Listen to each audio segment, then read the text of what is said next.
Okay, so we are talking about information we can get from vertex form.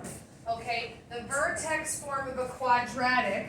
Okay, so we'll just use f of x equals a x minus h squared plus k. This is vertex form of a quadratic. Okay. And we can get all 6, okay, pieces of information from our vertex form, okay? So this is just exactly like it is in your assignment, okay? So we're gonna go through all of these based on just this quadratic right here, okay? So step 1, we're going to describe the transformation starting with our a term, then our h, then our k, okay? So first of all, that's a negative a value, so the parabola is going to flip down, so we'll say flip down. Okay, and then we have a whole number, so that's going to be a vertical stretch. Okay, vertical stretch.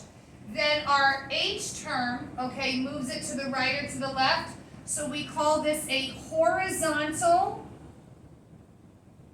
shift to the left 3 times, because we do the opposite. We think that it's plus 3, we move it to the right 3 times, but we have to do the opposite, we move it to the left. And then we have a vertical shift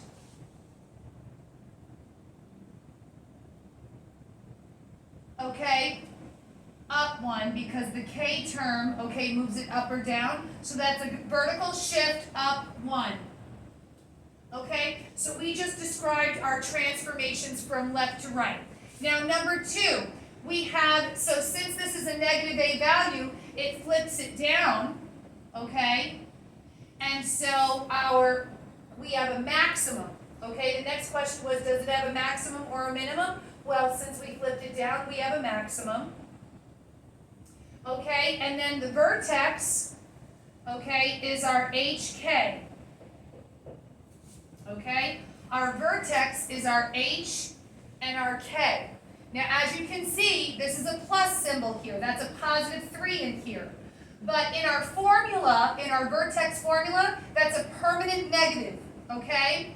And so what happened, what was the original H value, okay, to make this a plus symbol? This had to be a negative 3. To subtract a negative 3 made it a plus symbol. So that x value is a negative 3. And then our k is a positive 1. Then number 4 says, what is the axis of symmetry? Well, you use the x value of your vertex, and we say x equals negative 3. Then the domain is all real numbers, okay? And our range, where do we get our range from? Put the star. We also get our range from the y value of our vertex. The vertex is negative 3, positive 1. So this y value is at a positive 1, so we say y and 1, okay? And it goes, since it's a negative a value, it flipped down. It starts at a positive 1 and it goes down from there. So we say less than or equal to 1. Now number 6, we have to solve for standard form. So we're going to take it from vertex form and we're going to transform it, solve for standard form. ax squared plus bx plus c. Okay? So how do we do that? We just do the math. That's all we have to do, guys. So bring down your f of x equals, bring down your negative 4. Now we have to do what this binomial squared tells us to do. We're going to do x plus 3 times x plus 3 plus 1. We do our distributive property. Bring down your negative 4. X times x gives you x squared. X times 3 is plus 3x. Take the second term, multiply it to these two terms. 3 times x is plus 3x.